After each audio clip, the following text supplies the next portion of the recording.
Max Orr, Melbourne Football Club. You're listening to the Coaches Panel. This is Nat Fyfe from the Fremantle Footy Club. Trent Cotchin from the Richmond Footy Club. Scott Pendlebury from the Collingwood Football Club. You're listening to the Coaches Panel. Patrick Cooch from the Carlton Footy Club. It's Rory Sloane here from the Adelaide Crows. This is Tom Mitchell. You're listening to the Coaches Panel. Hey, it's MJ from the Coaches Panel. I hope you're well and welcome back to a SuperCoach Strategy Roundtable, where we have a conversation about who are some of the most important players and tactical moves you could make for your SuperCoach side heading into round 4 gather round. We missed it last week, but good news, we're back on deck for you this week, heading into a really critical round of football. Joining me this week on the SuperCoach Strategy Roundtable is MiniMonk. Hello, mate. How are you? I'm not going too badly. How about yourself? I'm doing well. Look, it's a fascinating week of football for us. It's felt like it's an eternity ago since it kind of happened, but we're now back into best 22. 2 weeks of best 18 in the rear vision mirror. We've got a couple of them still to come over the next few weeks as well. But what's your take on gather round and what it means for us in the SuperCoach community? Not in terms of how many of us are gathering together potentially over the next couple of days to watch football, but more in the sense of what does coming back to best 22 mean for us right now? Is this a revealer of any kind of truth, MiniMonk, do you believe, about where our sides are actually at, or is that still too early to make that call? I think it might do a bit of a reveal, but we've got best 18 the 2 weeks after that, and I think a lot of teams might just try and say, let's get through this week. And then you give yourself time until when round 7 hits. And when we go back to that best 22 for 5 weeks at that point, round 7, 8, 9, 10, 11. I think that that's the way you want to kind of approach this. It should be a stepping point where you're going, I want to have my team in a good enough spot to get me through this week so that I can fix my team potentially over the next 3 weeks, make some upgrades at that point. Because we're in a stall week. Like, I think it's probably 1 week too early to go into upgrade season. Normally it hits around about round 6, maybe round 7. This year it's probably around about round 5. Our cows really haven't matured enough. A lot of our mid prices still just have a little bit more coin to make, and we don't want to cull them too early. And we also probably want a lot of them for their scores this week, given that we're trying to run 22 good scores on field. We're probably not going to be able to loop in any positions because most of the rookies that we've got are pretty solid at the moment. So yeah, I think it's a week where there could be a lot of movement in terms of rankings, but I also wouldn't want to overcorrect into this week. And I want to make sure that I'm setting myself up best for the next 2 weeks after that, before we can then go into the best 22 for the foreseeable, or for a few weeks after that again.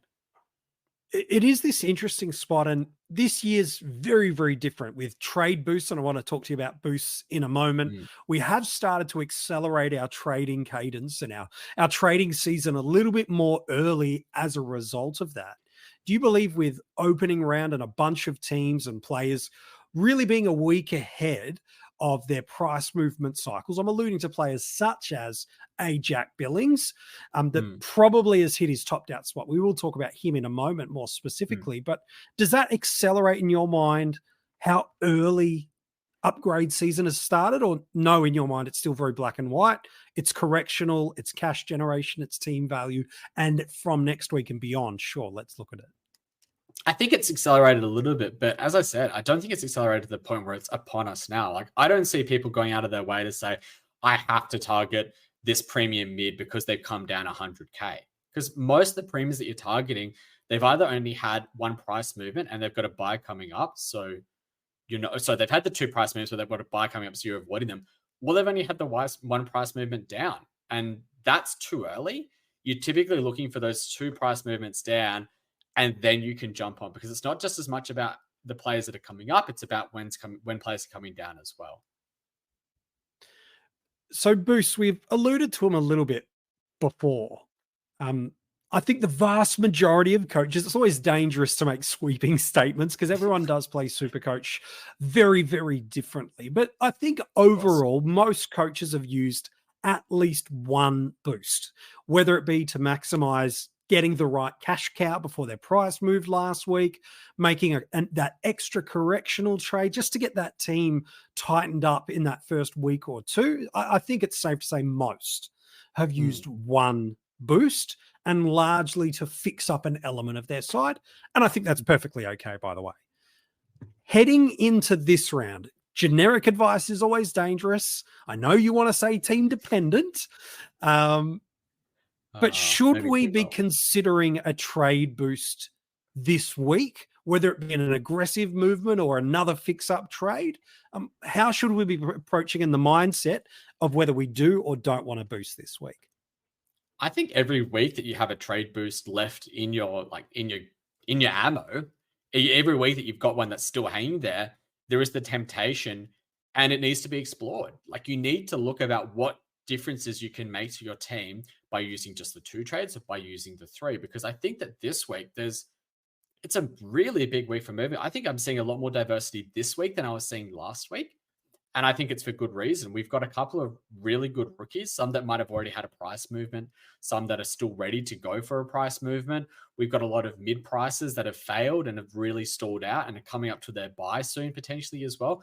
And we've got some premiums that are coming off of their buys that people are really wanting to target because they have been scoring really well and they still have a low break even. There's scope for them to still increase in price. So I think if you haven't looked at the option of doing a trade, using a boost for your team this week, I think you might have missed a bit. And I would very much encourage you to have a look at what you can do and what changes you can make to your squad with that extra trade this week.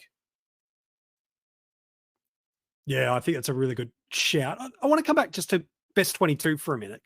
Are coaches that have structurally done different things, because I think SuperCoach has evolved over the last couple of years, and that's a combination in part with trade boosts, the increased amount of trades we have as well, and politely, just a risk appetite of coaches has certainly increased. They've been historically a little bit more, and that's partially linked to the number of trades we've had too, with coaches going, no, I want to get the best available options. I'd hunt value at the lower end and not bite off as many of these mid-price guys, but with boosts, increase of trade opportunities, and a bunch of other variables, we're now changing it. So there are some coaches that have entered SuperCoach this year with very heavily guns and rookies approach, some that have approached it with a little bit of mid-price madness and a spattering of guns and rooks. There are others that have approached it with buy round premiums, whether that be a Dacos, a Green, a Gorn, you can throw into that mix as well in SuperCoach. There's a bunch of others like Flanders, but we don't need to list 50 players through there. And then there are some that have completely avoided anyone that is mid-price and above that has this early buys. So you mentioned earlier about, well, we're going to see elements of it, but not complete pieces of it. What can we take out of this week of a best 22, knowing that there are 5 or 6 different unique approaches that coaches have taken, and rankings always at this time of the year slightly are misleading. You're never as bad as you think, and you might not ever be as good as you think either. So what can we take out of this next couple of weeks of best 22 and then a couple of best 18s? I think it'll show the squads that have structured up well. I'm not saying that Guns and Rookie or mid-price madness in terms of that structure. I actually think it's in terms of how they've structured to get the right rookies onto field. Coming from an AF lens, I've always been taught that you need to try and prioritize the rookies that you're playing on field and then build your structure around that. And I've, tried to use that same approach in SuperCoach, and looking at my midfield, especially this year, we have really strong midfield rookies. Lots of value. I mean, Roberts, McKercher, Sanders, Sharp, Carroll are all really good midfield rookies. And chances are, if you're not playing 3 of them on field, you might have missed a trick. If you're playing more than 1 rookie on field down back, you might have missed a trick. You're playing more than 2 rookies on your forward line, you might have missed a trick there as well. I think if you've structured up in a way where you've got your rookies in the wrong spot, say you have 2 rookies down back and you're really struggling now because you've got Reed injured, you've got Caulfield injured, you've got Gibcus injured. Marty Hawes injured. Yeah. Marty Hawes injured. Like, it's pretty bad. I know there's a lot of coaches that are struggling with what they would call a dead bench down back. And I don't blame them for not wanting to fix it, because it's not an easy one to fix this round. But I think that they might be some of the coaches that could get found out this week. I think if you're relying on someone like a Sam Darcy or an Aaron Cadman or a Darcy Wilson or a Harley Reid on your F6 spot, I think that might hurt a little bit as well. So that's what I mean in terms of structure. I think that the mid prices and the premiums, chances are, if you think you've got the wrong ones, you're going to be correcting those anyways. And it can be very hard to correct the right premiums whilst also being able to shift your entire team balance and structure. And I think that's typically where I think that the round 2 and round 3 trades matter a lot more. And now we're at round 4 where you can't really shift your structure that easily. You're more just trying to say, who do I actually need to get off of and who do I need to get onto because of break-evens and price changes that are coming. This episode is brought to you by Allstate. Some people just know they could save hundreds on car insurance by checking Allstate first. Like, to check you have the tickets in your wallet first before you drive 2 hours to the big game. Seriously, you had one job. Now the closest you'll get to the 50-yard line is parking lot D. Yeah, checking first is smart.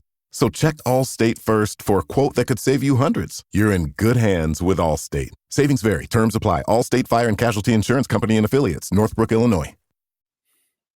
And we're in this interesting point that you mentioned that we're about to see, and not just a bunch of best 18 weeks coming, but arguably there's 10 players that we could say are top line premiums in their divisional line that all have break evens well north of 150, 160 this week, that have already seen some form of price drop in many of their situations and could plummet even furthermore. There's a bunch of them. If you're watching this on YouTube, one, you're noticing I'm on a different background. Yes, I'm still away on a holiday.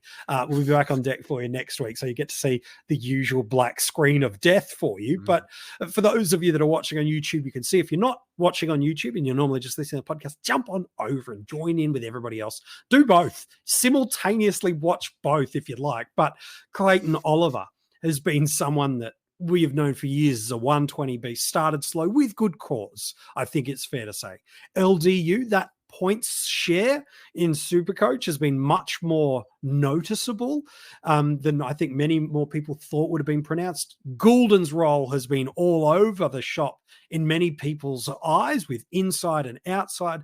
And now we do know Taylor Adams is coming back. Nick Dacos had one surprising poor week and now has the impending date with Hawthorn. Whether or not that's got a Finn McGuinness tag, we'll find out inside 24 hours. Jordan Dawson, plenty of ball, but absolutely butchering it based on his high standards. Jack Sinclair, and I could probably throw others like Marshall, Short, and 15 others in the mix. But safe to say, MiniMonk, anywhere in the next 2 to 3 weeks' time, and you talk about building our structure and our squad balance right, we could be getting some of the best SuperCoach bargains I've ever seen in the next 2 to 3 weeks.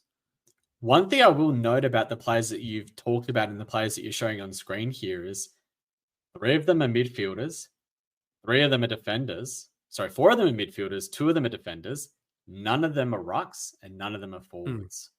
And I think that that's very interesting as well, because to me that says there's a lot of value coming in that midfield. There's a lot of players in that midfield mix that we could be upgrading to. In 3 weeks' time, not only will these players be at their bottomed out prices, we'll also be getting DPP. We're talking being able to move the likes of Roberts, McKercher, Fisher, Martin, down into our defensive line, even Amon if you're still hanging on to him. Bonner. These players are going to be ripe for the picking. If they pop a bad score this week or they've got a bye coming up, I like Clayton Oliver, 2 weeks' time, price change, round 7 pick up at, 620K, 600K for someone who has the ability to get to over 700K. That seems pretty tempting to me. So these are the players you should be looking at and monitoring and seeing when have they popped a bad score? When is their price going to be at its minimum? When's their run looking good for you to be able to jump onto? And how do I get to him as well? Because it's all well and good to say, I want to buy Clayton Oliver at round 7. I want to buy Nick Dacos at round 7. I want to buy Errol Goulden at round 9. I want to buy Jordan Dawson at round 10 or 11. But you've got to have a plan as to how you're getting to that particular player. So that's what you need to be doing, is identifying the bargains and identifying the route to them. It's a good shout, which makes it really interesting as one of the most popular trade targets for coaches this week. When we bring all those elements together that you've mentioned, is Sam Flanders going at 118, highly owned already. A lot of people faded him at the same point, though, really knowing there was that early buy, wanting to see the role, sure, yada, yada, yada, let's go elsewhere.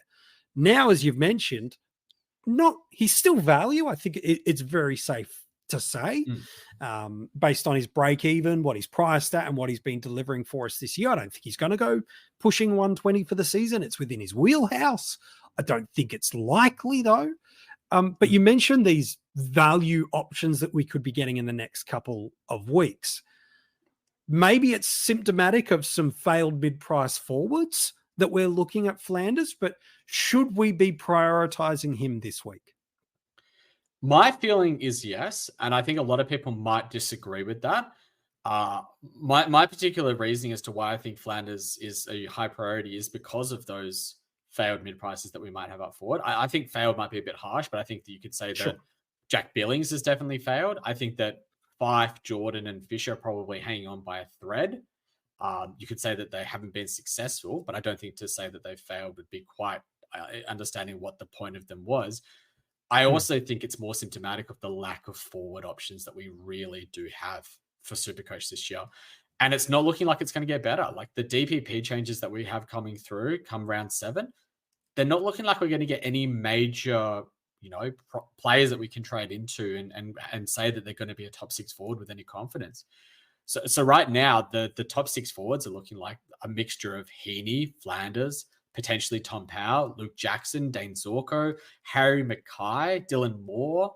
Like it's not a really nice, group of fixtures. So when you look at someone who has gone at, nearly 120 for the first 4 games of 2024, has a break even of 73, and you think is pretty confident to be a top 6 forward, I think it's a pretty good time to pick them up if you can. Yeah. And I think it also allows you to potentially reshuffle your rookies. And if you're jumping off a Fife or a Billings or a Fisher or a Jordan, you're able to bring Flanders in without bringing in one of those worst rookies onto your field at F6. And I think that that's also the real advantage of going for someone like Flanders this week. It does give you that flexibility that chances are you might end up with a DPP in your midfield or the mid forward, be it a Wilson or a Reed or a Jordan potentially playing in there as well. But it gives you that option to pick and choose which of the rookies you actually want to play this week in the best 22. I want to get to the Billings, Jordan, and Fife guys that you've mentioned there. Are you concerned about the fixture and the opposition this week based on they're playing suburban football this week as a part of Gather Round, and GWS, based on his kind of outside-inside combination, aren't the easiest SuperCoach combination of points for us there? Does that concern you a little bit, or are you like, no, once I can get into a Flanders, I want to take that opportunity? I think it does concern me a little bit, but the other thing I would say is that they're a relatively high stoppage team, GWS, and I think Gold Coast have been playing a relatively high stoppage game as well. And what I've noticed from Flanders is he's the one that tends to sit off the pack a little bit. He's not the one that's directly involved in the stoppage, but they need to feed it out to someone out the back. They need to feed it to someone who can actually distribute the ball forwards, and that seems to be the role that he's been getting a lot more. If he goes 90 this week in SuperCoach, I'd take that as a win. I'd take that as an absolute win as an owner, because he's beaten his break even. He's got a 90 in what's a relatively tough matchup. And I think that the line for a top 6 forward this year might only be that 90 line. 90-95, absolutely. Billings, is it safe to say, if you're a Billings owner, there's a lot of priorities we could all have in our team, whether it's going down to an option that we'll talk about in a moment or an up into a Flanders type player? For you, is this, if you're a Billings owner, cut your losses, you've made a little bit of cash, but this just hasn't worked our way. And that's more being Goodwin than anything else.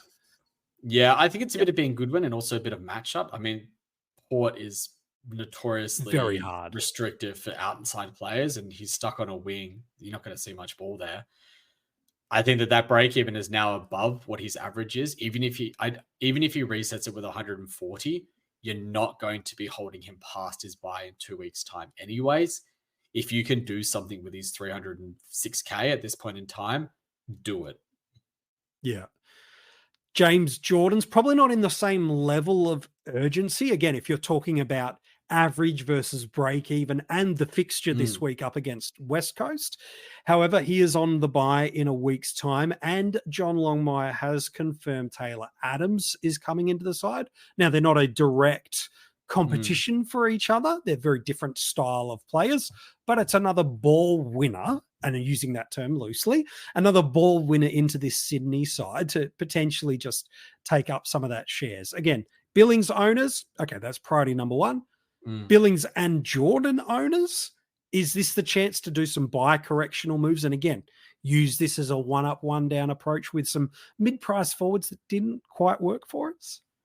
Potentially. I think that you could potentially jump off Jordan this week. I would be trying to hold, but if he's your route to getting to a Heaney, a Flanders, a Powell, even to one of those premium midfielders that you might like, or fixing up and getting one of the rookies that you might have missed, I don't mind it. I think that the matchup this week is really good. And I think that after this week, you're probably jumping off anyways. So have a look at what you can do with his cash next week as well. Like if you can use him as a downgrade and do an upgrade elsewhere next week, because I think that that's when we've hit upgrade season. I think that that could be an interesting thing to explore as well. Yeah. Ryan Reynolds here for, I guess, my 100th Mint commercial. No. I mean, honestly, when I started this, I thought I only have to do like 4 of these. I mean, it's unlimited premium wireless for $15 a month. How are there still people paying 2 or 3 times that much? I'm sorry, I shouldn't be victim blaming here. Give it a try at mintmobile.com/save. Whenever you're ready. $45 upfront payment equivalent to $15 per month. New customers on first 3-month plan only. Taxes and fees extra. Speed slower above 40 gigabytes. See details. We've seen teams against West Coast absolutely just have their way from a SuperCoach scoring perspective. And I agree. I think if it's the only way to do what you want to do, okay. Maybe the greater sum of it all is all right. But yeah, I don't want to be trading out of a West Coast matchup right now, especially anyone that's playing midfield forward of the ball.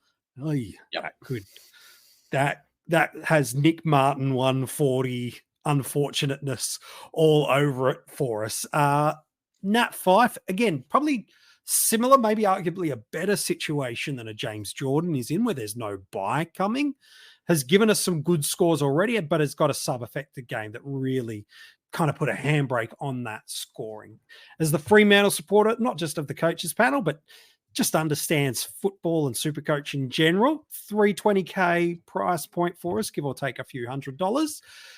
Break even in the low 40s, average literally half a point off 80. What's your take on Fyfe this week? I might be shunned for having this opinion, but I think Fyfe is a bigger issue than Jordan is.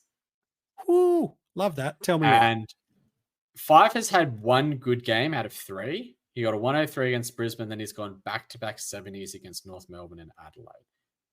The issue for Fyfe is the matchup in the next 2 weeks.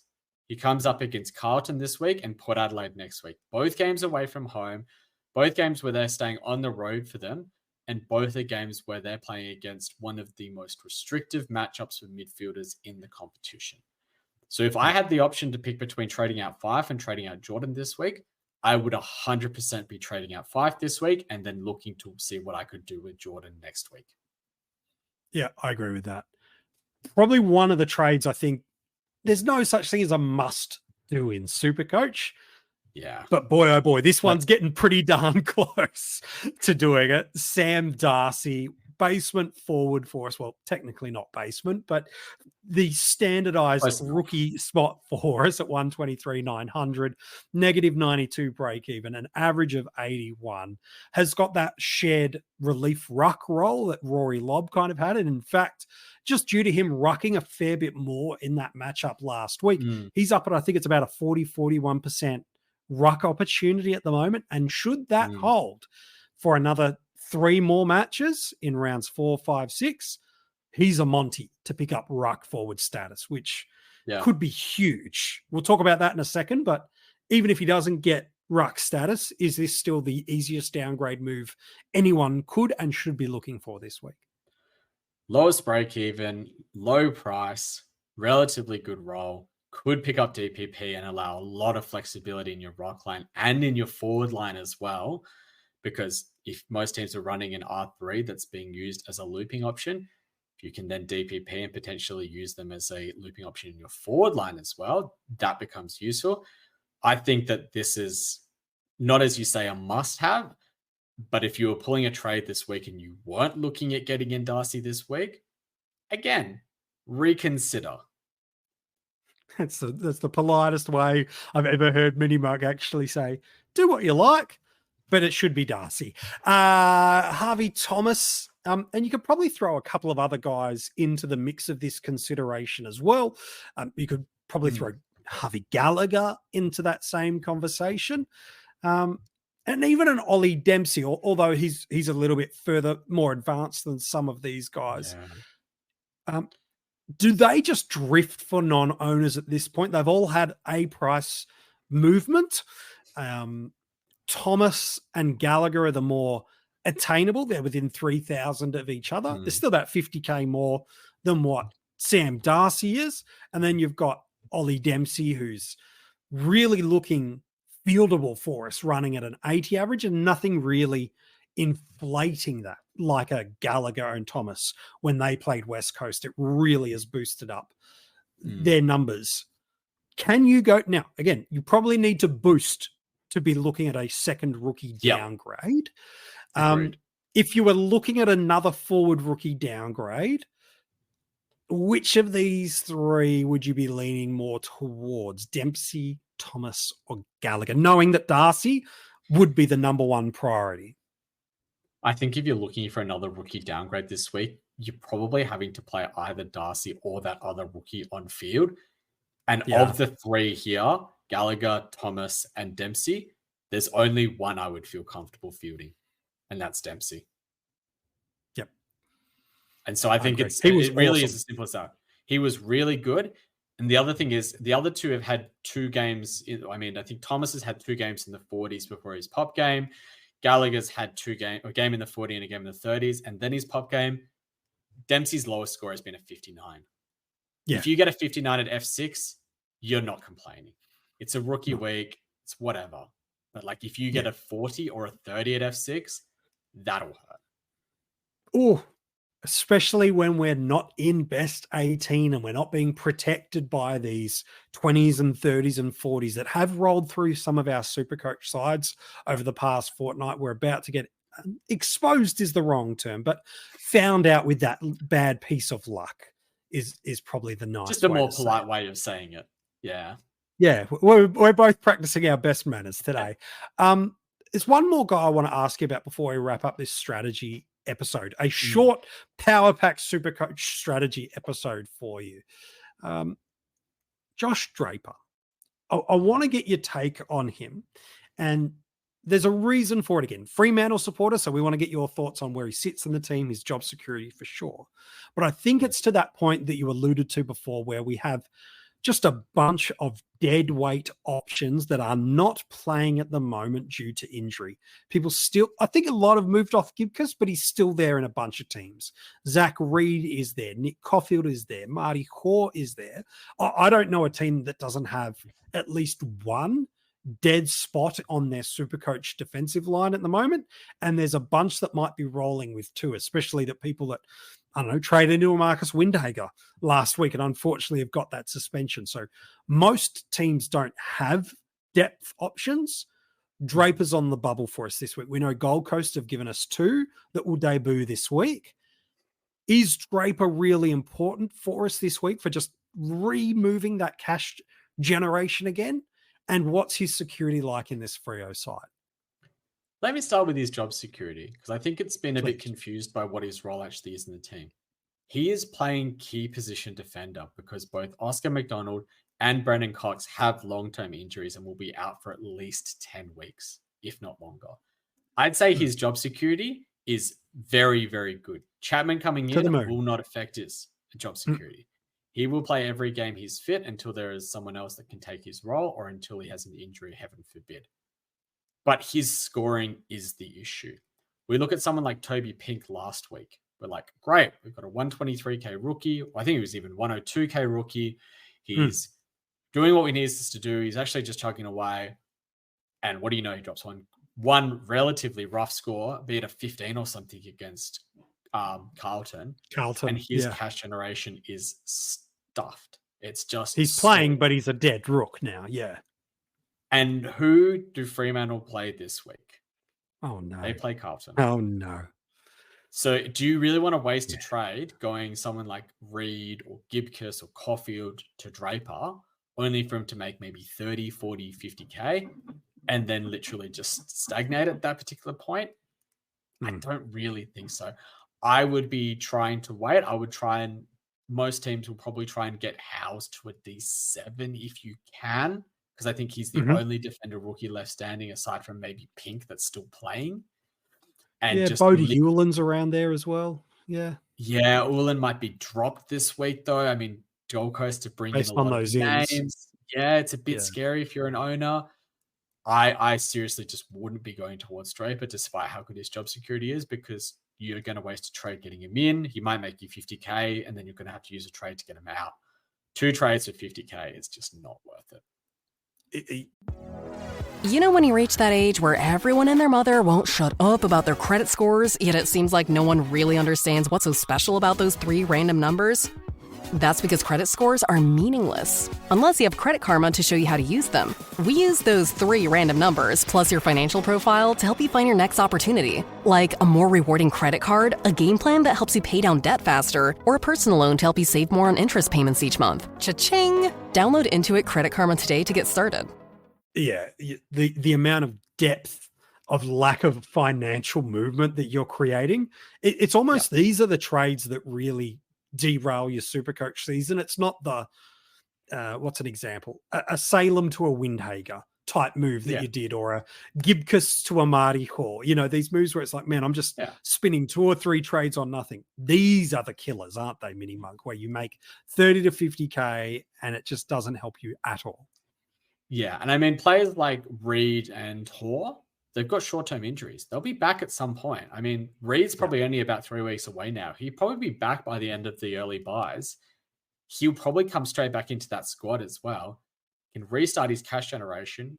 He could get up to 200, 220K before Draper's even got up to 180K. Like, that's honestly how bad it could be. So is it worth using the trade there when you can use it to grab other rookies like a Darcy, like a Dempsey, like a Gallagher, like a Thomas, or fix up and get a mid-pricer like a Powell that's moving, or, you know, get up to a Flanders or a Miller or a Rao? Like, it's just, there's so much else that you could be doing with the trade this week over just cycling a D7, D8 rookie for someone who might only make 50K.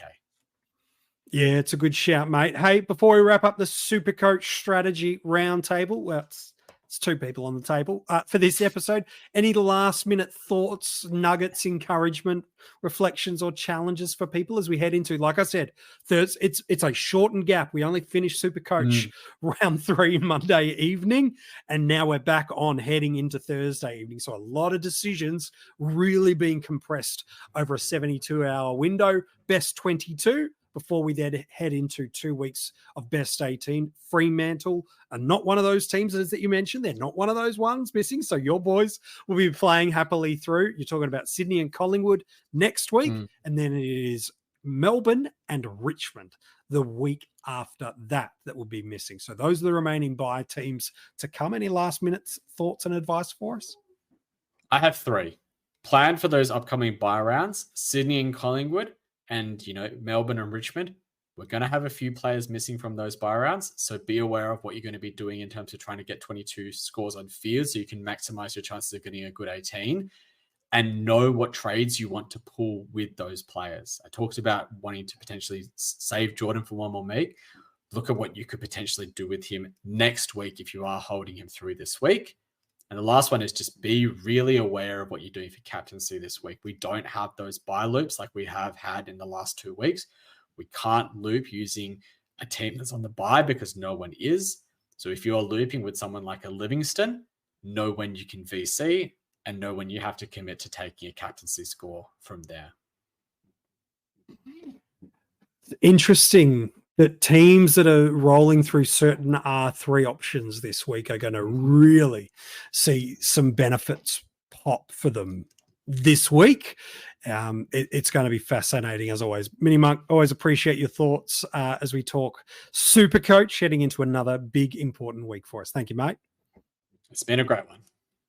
If you want to go and check out the other SuperCoach strategy roundtables, or if you play AFL fantasy as well, we've done one of those episodes. Whether you're watching this on YouTube or you're listening to the audio podcast, wherever you're getting this episode, you can go and check out the AFL fantasy strategy episode. We do one of these every single week, as well as the round reviews for our Patreon top tier supporters and our Spotify paid subscribers.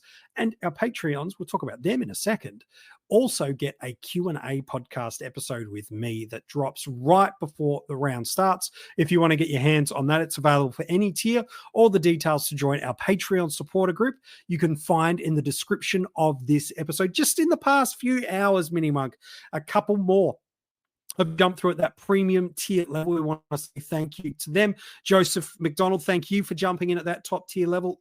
Joel Willingale has jumped in as a premium supporter, as has Dylan Watson. They are getting all of the benefits that come with being a supporter of the Coaches Panel. If you want to become a Patreon, whether it be at that breakout, at that cash cow, or the premium tier level, all the details in the description of this episode. Friends, we wish you luck heading into Gather Round. We hope all your rookie roulette elements go absolutely your way. We hope you nail your vice captain, and if it doesn't, that your safety nest captain absolutely covers your tail. But until we chat with you next week, heading into round 5 and another batch of Best 18, we wish you well, and we hope you get to see your team win this week for Gather Round.